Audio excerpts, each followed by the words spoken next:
Hello my lovely viewers, কেমন আছো তোমরা সবাই? আশা করছি সকলে খুব ভালো আছো। আমার চ্যানেল কুকিং.com-এ তোমাদের সকলকে স্বাগত জানাই। আজকে তোমাদের সাথে শেয়ার করব একটা ডিনার রেসিপি। ঘরে টুকিটাকি জিনিস দিয়ে কোনো রকম তামঝাম ছাড়া বা কোনো রকম ঝামেলা ছাড়াই অল্প সময়ে কিভাবে একটা ভালো ডিনার সারপ্রাইজ দিতে পারো নিজের বাড়ির লোককে বা কাছের মানুষদেরকে, সেটাই আজকে তোমাদের সাথে শেয়ার করব। তো চলো শুরু করা যাক। কিন্তু শুরু করার আগে যদি আমার ভিডিওগুলো তোমাদের ভালো লেগে থাকে তাহলে প্লিজ চ্যানেলটি সাবস্ক্রাইব করে একটি লাইক দিও, আর যদি ভালো না লাগে তাহলে ডিসলাইক দিও।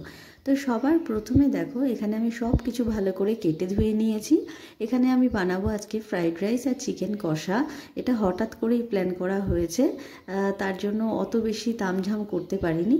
যতটা যা আছে ঘরে, যেটা অ্যাভেলেবেল আছে তা দিয়েই আজকে বানিয়ে দেখাবো।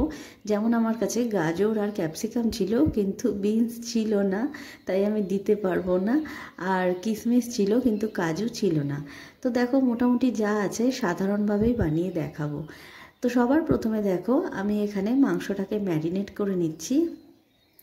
তো ম্যারিনেট করার জন্য মাংসটাকে আমি ভালো করে ধুয়ে নিয়েছি। আমি এখানে 600 গ্রাম মাংস নিয়েছি, যদি কেউ জানতে চাও তো।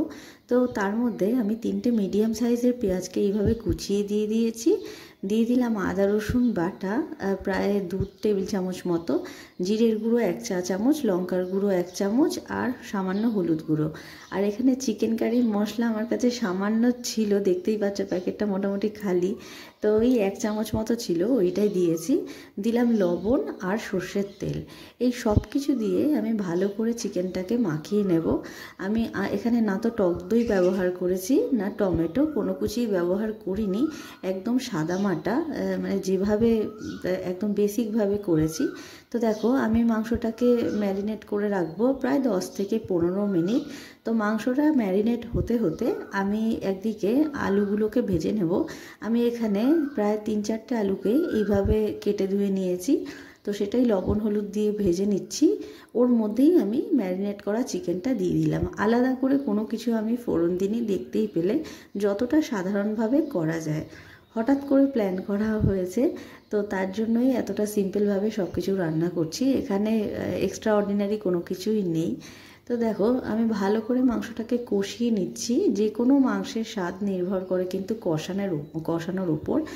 আর সবথেকে বড় ব্যাপার, আমি এখানে কষানোর সময় কোনো রকম জল ব্যবহার করব না। মাংস থেকে দেখো জল ছেড়ে দিয়েছে, আর ভালো করে তেলও রিলিজ করেছে। তো তারপরে আমি গ্যাসটাকে কমিয়ে ঢাকা চাপা দিয়ে রাখলাম। মাংসটা হতে হতে দেখো, আরেকদিকে আমি ফ্রাইড রাইসের চালটা বসিয়ে দিলাম। আমার কাছে কিছুটা গোটা মশলা ছিল, সেটাই দিয়ে দিলাম। গোটা গরম মশলা, জয়ত্রী, জায়ফল, স্টার আনিস, এগুলো আমি দিয়ে দিলাম। আর দেব সামান্য লবণ আর সাদা তেল। তো এই সব কিছু দিয়ে আমি ভাতটা হতে দেব।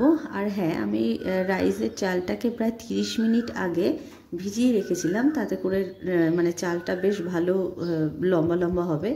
তো দেখো, মাংসটা আমি 10 মিনিট ঢাকা চাপা দিয়ে রেখেছিলাম, তাতে করে দেখো আলুটা খুব ভালো সেদ্ধ হয়ে গেছে। এটা আমি নতুন আলু ব্যবহার করেছি। আর মাংসটাও খুব ভালো সুসেদ্ধ হয়ে গেছে। আমি চালটা ফোটার আগেই দেখো কড়াইশুঁটিগুলো চালে দিয়ে দিলাম, তাতে করে কড়াইশুঁটিটা খুব ভালো সেদ্ধ হয়ে যাবে। তোমরা যদি চাও তাহলে কড়াইশুঁটিটাকে আলাদা করে ভেজে নিতে পারো, কিন্তু আমি এইভাবেই করছি। একটু ভালো করে নাড়িয়ে চাড়িয়ে আবার ঢাকা চাপা দিয়ে দেবো রাইসটা। তো দেখো, অন্যদিকে আমি মাংসে জল অ্যাড করে দিয়েছি। আমি একটু ঝোল মতন করব, তোমরা যদি চাও তাহলে কষাও করতে পারো। তো দেখো, জাস্ট কিছুক্ষণের মধ্যেই কিন্তু মাংসটা একদম রেডি হয়ে গেল, কোনো রকম অসুবিধা ছাড়া। খুব কম সময় তোমরা এইভাবে রান্না করে নিতে পারো। এরপরে দেখো, ভাতটা আমি উপর দেওয়ার ব্যবস্থা করব। আর অন্যদিকে আর একটা কড়াই চাপিয়ে তাতে সামান্য ঘি দিয়ে দিলাম গোটা গরম মশলা, তেজপাতা ফোড়ন, আর ক্যাপসিকাম, গাজর আর কিশমিশটা যেটা আমি ভিজিয়ে রেখেছিলাম, সেগুলো সব কিছুকে ভালো করে আমি ভেজে নিচ্ছি। অন্যদিকে দেখো, আমার শাশুড়িমা ভাতটা উপর দিয়ে দিয়েছেন। তো চালটা একদম খুব ভালো ঝুরঝুরে হয়েছে, দেখতেই পাচ্ছ একদম পারফেক্টলি কুকড হয়েছে চালটা। তো এখানে চিনি মিশিয়ে দিচ্ছি। আমি ভাতে চিনিটা দিয়ে দিচ্ছি যাতে চিনিটা ভালো করে গলে যায় ভাতের সাথে মেশালে। তো অন্যদিকে ভাজাটা দেখো হয়ে গেছে। এবার আমি ভাজাটাকেও ভালো করে ভাতের সাথে মিশিয়ে নেব। আমি এখানে ঘি দিয়েছিলাম, যাই হোক সেটা আমি দেখাতে ভুলে গেছি। তো ঘিটা দেওয়ার পরে এই ভাজাভুজিগুলো আমি সব কিছু ভাতের সাথে দিয়ে দিচ্ছি। দেখো এবার ভালো করে সব কিছুকে মিশিয়ে নিচ্ছি।